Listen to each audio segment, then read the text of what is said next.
Comment imaginer que cet agent de voyage est en train de visiter un paquebot de croisière depuis l'IFTM Topresa?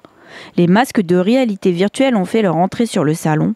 Prêt à partir, les tests sur son stand avant de les déployer dans 10 de ses points de vente. Je pense qu'aujourd'hui, en agence de voyage, on a besoin de nos écrans au quotidien pour pouvoir, sur des images figées, expliquer un petit peu la destination.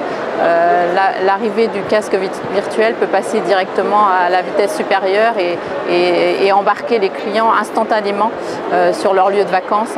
À quelques mètres de là, MSC Croisière emmène les visiteurs à bord du Preciosa à travers le prisme de ses nouveaux casques. MSC Croisière a plaisir à suivre aussi dans l'innovation et à présenter des outils qui permettent aux agents de voyage et à nos clients communs d'appréhender, d'apprécier, de pouvoir vivre déjà l'expérience avant même d'embarquer à bord de nos croisières. Donc c'est vraiment apporter le côté ludique et informatif à une destination, à un produit. C'est encore novateur dans le secteur du tourisme et demain, la plupart des foyers seront déjà équipés de ce type de casque. Après les lunettes, la montre connectée. Amadeus s'intéresse de près aux poignets des voyageurs. La montre connectée qui permet de voir une application voyage directement sur la montre, ça permet à travers les connecteurs de la montre d'avoir une relation personnelle et même d'avoir de la biométrie finalement et donc d'imaginer toutes les applications du voyage en fonction de ce que pourrait être la tension, le stress du voyageur et donc créer une toute nouvelle relation. Pour digitaliser les agences, d'autres outils existent. Promo Vacances, présent pour la première fois à l'IFTM, nous dévoile ses développements pour 2016. Deux projets un petit peu techno pour 2016. Le premier, c'est de pouvoir feuilleter notre catalogue sur notre vitrine, donc avoir une vitrine tactile et un peu virtuelle, mais raccrochée au monde réel. Un autre projet pour 2016, c'est de pouvoir installer des beacons dans nos agences pour pouvoir animer les téléphones portables de nos clients, les réveiller et leur proposer rapidement de télécharger l'appli et de pouvoir commencer à feuilleter notre catalogue. Thomas Cook a également passé la vitesse supérieure.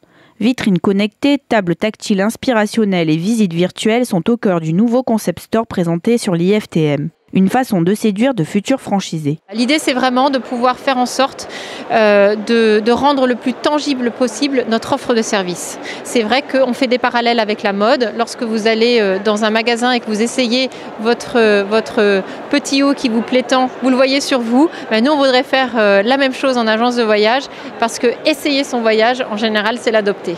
La phase d'après sera l'expérience virtuelle en totale immersion. Et c'est déjà pour demain. La techno existe déjà, c'est un tapis, des capteurs sur la personne qui visualise qui a le casque sur la tête. Et ce qui manque encore une fois, c'est le contenu, c'est la digitalisation, la numérisation des hôtels, des bateaux, des avions.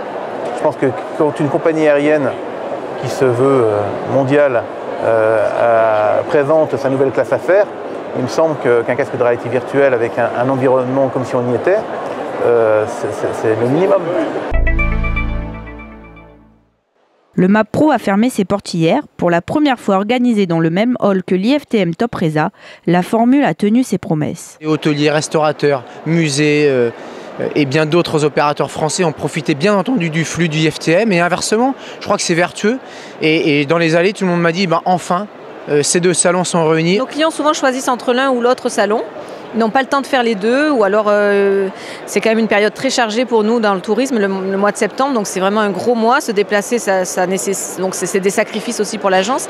Mais le fait que du coup ça soit jumelé, ils viennent encore plus volontiers et ils font les deux, c'est super. C'est mieux que l'an passé, c'est vrai qu'on pouvait faire difficilement pire.